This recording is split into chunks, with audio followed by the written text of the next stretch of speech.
There we go. Here's part 2. Alright. So. Prior to my whole pregnancy and delivery, I was working 12-hour days, between 8 and 12-hour days. At one point I had 2 jobs, and I was doing them both on some days on the same day, both jobs. And I didn't mind it. Like, it was tiring, but I like to work. And I still do. I like to make a living, and I like to be active and work. Like being fulfilled in life. So I was used to working and actually, like, not just doing nothing. But anyway,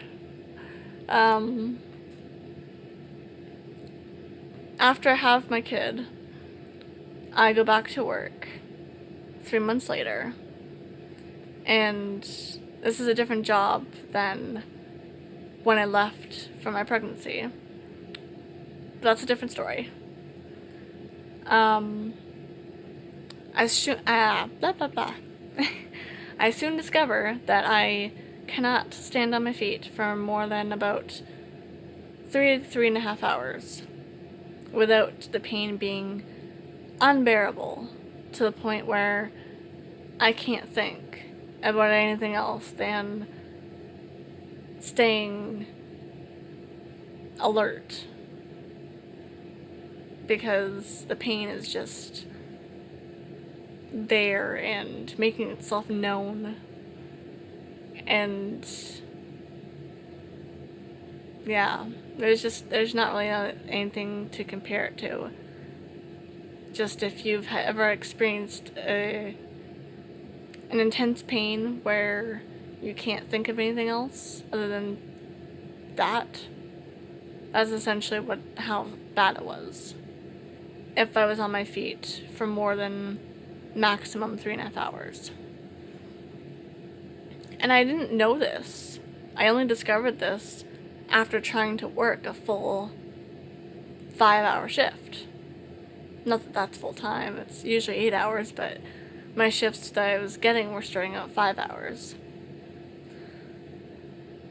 So I'm in the workforce and just discovering this, that I can't work more than that. So there's that whole discovery phase, and the workplace I had was not friendly towards that at all. There's that to deal with.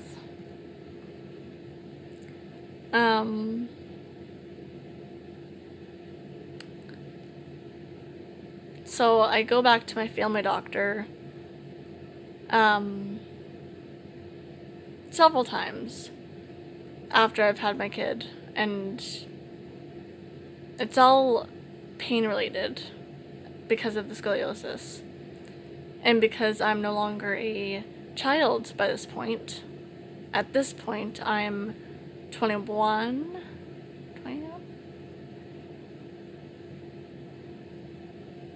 between 21 and 22.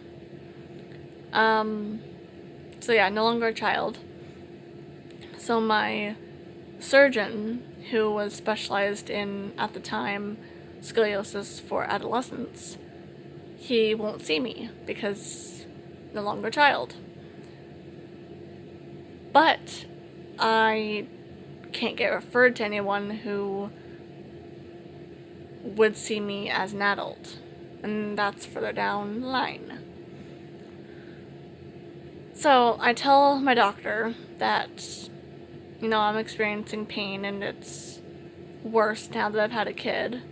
And I tell her what the pain is like, how bad it is, all that fun stuff.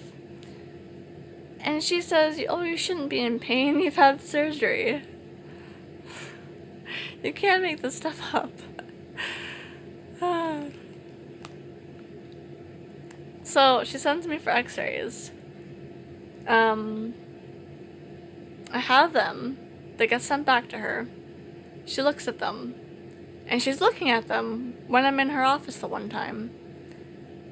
And she legitimately doesn't know, by looking at them, that I've had the surgery. And you can clearly see the rods and the screws in me. Like, you can... A dummy would have to be extremely dumb to not be able to see that. So, I don't know.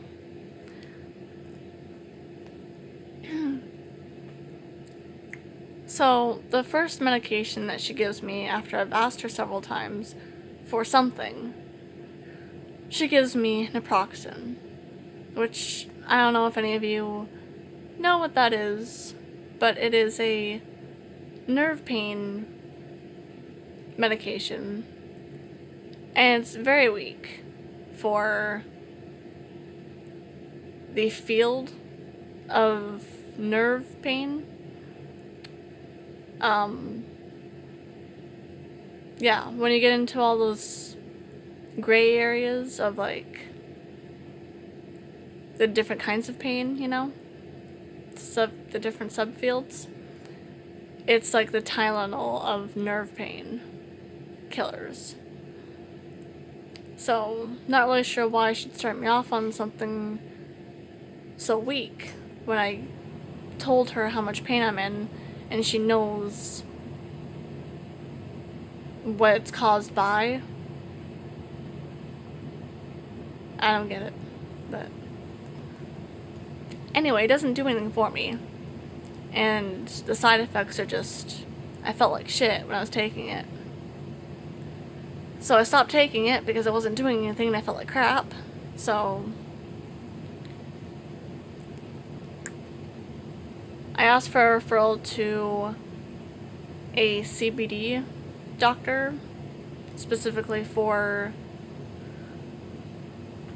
the, obviously, the medical end of it.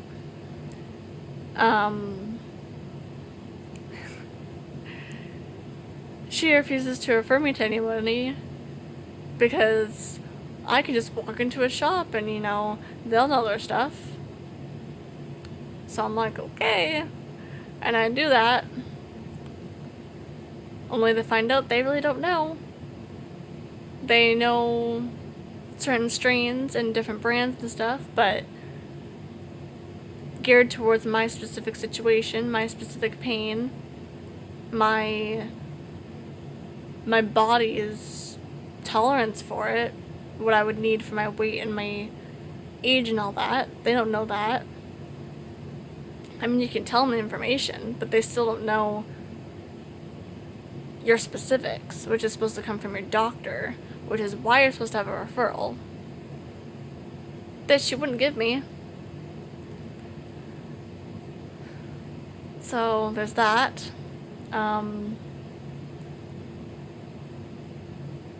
I did try two different kinds of just generic brand, I guess, CBD oil from a shop on my own.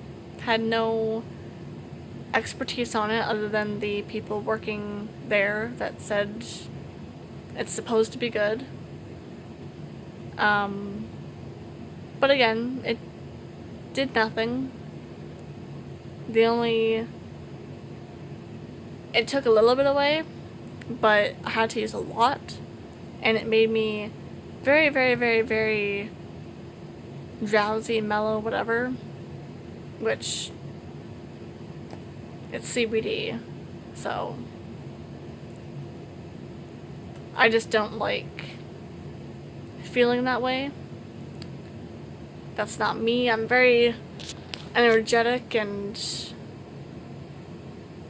motivated. I like being active, doing stuff, and with that stuff I just didn't want to do anything. My head felt like I was in a fog all the time.